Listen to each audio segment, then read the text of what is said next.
स्वागत है आपका अपना प्यारा सा यूट्यूब चैनल साइंस कैंपस में। आज हम क्लास 10th एवं 12th के हिंदी ग्रामर का विशेषण चैप्टर लेकर के आए हैं। ठीक है ना, विशेषण चैप्टर एडजेक्टिव लेकर के आए हैं। तो हम लोग आज एडजेक्टिव के बारे में पढ़ेंगे, विशेषण के बारे में पढ़ेंगे। विशेषण क्या है, ठीक है ना। देखो एकदम आसान तरीके से, जितना आसान होगा उस तरीके से हम जो है आज विशेषण को पढ़ाने जा रहे हैं। ठीक, तो देखो विशेषण किसको कहते हैं, तो जो संज्ञा एवं सर्वनाम की विशेषता को बताता है उसको हम लोग विशेषण कहते हैं। जो संज्ञा एवं सर्वनाम की विशेषता को बताता है उसे हम लोग क्या कहेंगे, विशेषण कहेंगे। जैसे देखो, राम एक लड़का है।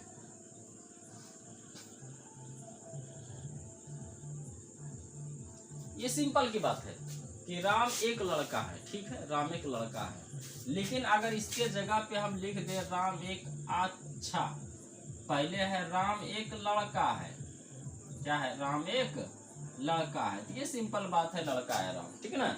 लेकिन अगर इसके जगह पर हम लिख दे अच्छा, ठीक है ना, तो ये अच्छा क्या कर रहा है, इस राम की विशेषता को बता रहा है कि राम जो है एक अच्छा लड़का है। नहीं, तो राम की विशेषता को बता रहा है। और हम लोग जानते हैं राम क्या है, संज्ञा है।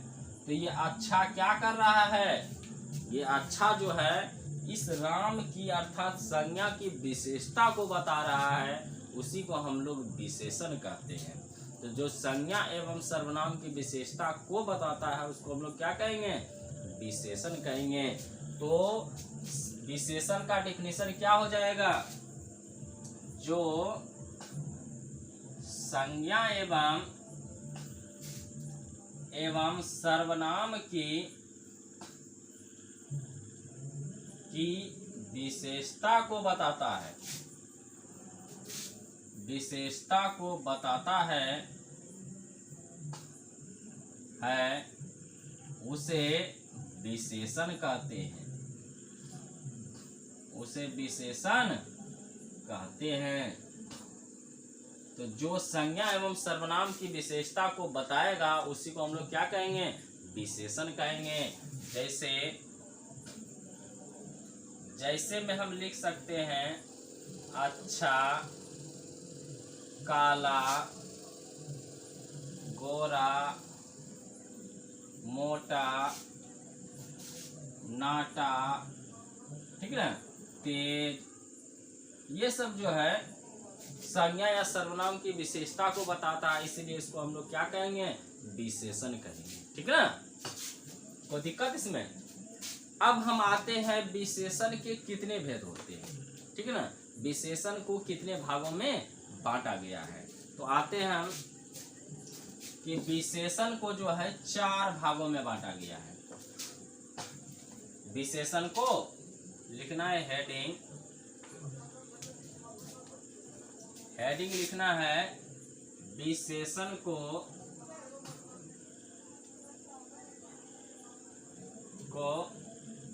4 भागों में बांटा गया है,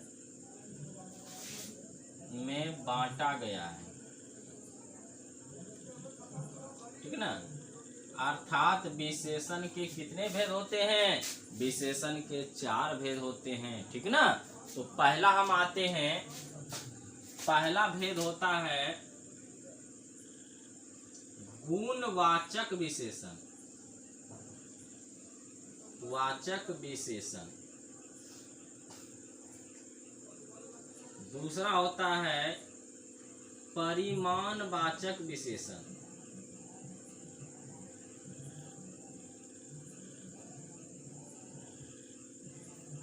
तीसरा होता है संख्यावाचक विशेषण,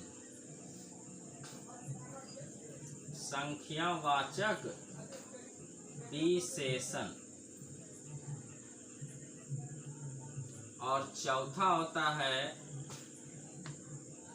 सार्वनामिक विशेषण, सार्वनामिक विशेषण। तो विशेषण के 4 भेद होते हैं। पहला को हम लोग कहेंगे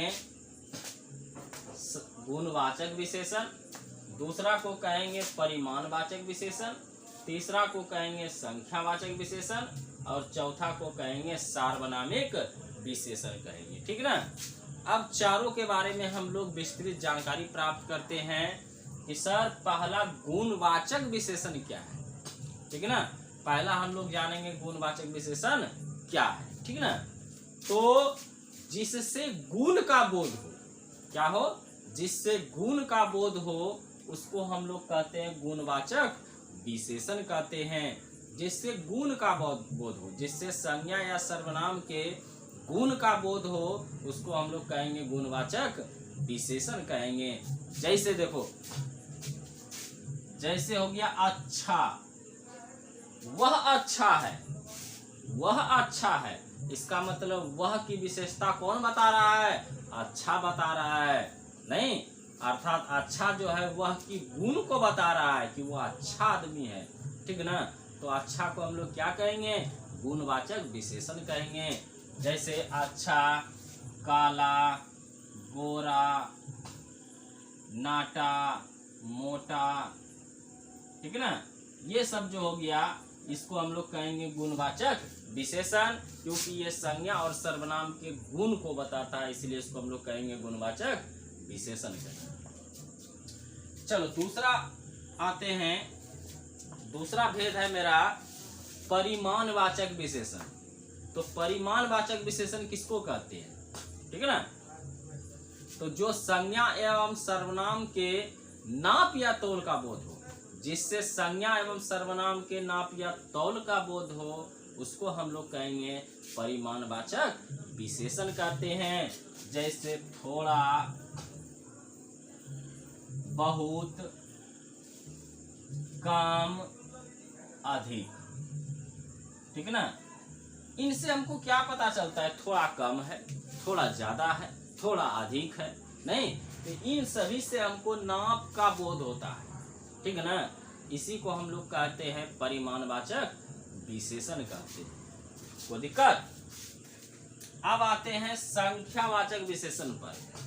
तो संख्यावाचक विशेषण किसको कहते हैं, जिससे संज्ञा या सर्वनाम के संख्या का बोध हो उसको हम लोग कहते हैं संख्यावाचक विशेषण कहते हैं। जिससे संज्ञा या सर्वनाम के संख्या का बोध हो उसको हम लोग कहते हैं संख्यावाचक विशेषण कहते हैं।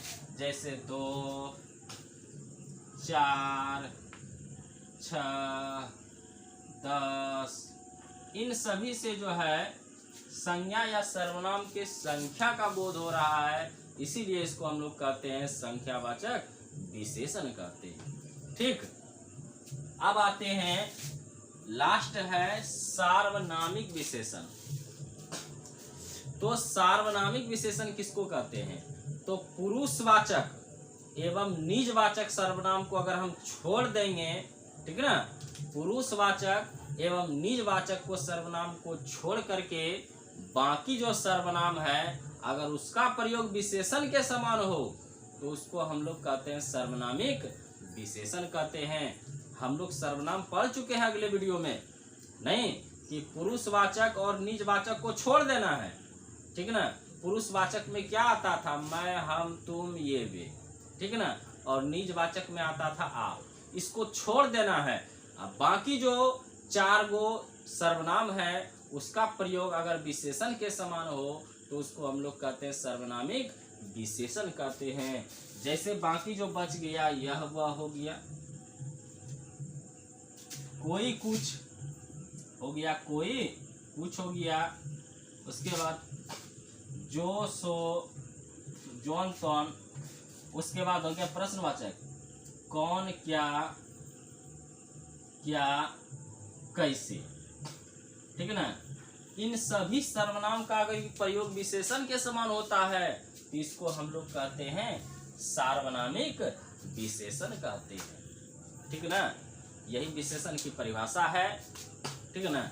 अगर पूछा जाए कि विशेषण के कितने भेद होते हैं, तो बोलना विशेषण के 4 भेद होते हैं। और ये चारों है गुणवाचक विशेषण, परिमाणवाचक विशेषण, संख्यावाचक विशेषण और सार्वनामिक विशेषण। और इन चारों के बारे में हम जान चुके हैं कि गुणवाचक किसको कहते हैं, संख्यावाचक किसको कहते हैं, परिमाणवाचक किसको कहते हैं और सार्वनामिक विशेषण किसको कहते हैं। ठीक है ना। इससे जो है संबंधित ऑब्जेक्टिव आएगा। ये प्रश्न उत्तर नहीं आता है क्योंकि सिलेबस चेंज हो जाने के कारण अब इसको ऑब्जेक्टिव टाइप में पूछा जाता है। ठीक है ना। तो अगर ये पूछा जाए तो आसानी से जो है तुम लोग जवाब दे देना कि इसका ये गुण विशेषण होगा, इसका ये विशेषण होगा। ठीक, यहीं तक। अब हम दूसरा चैप्टर लेकर के आएंगे, इसका स्क्रीनशॉट ले लो।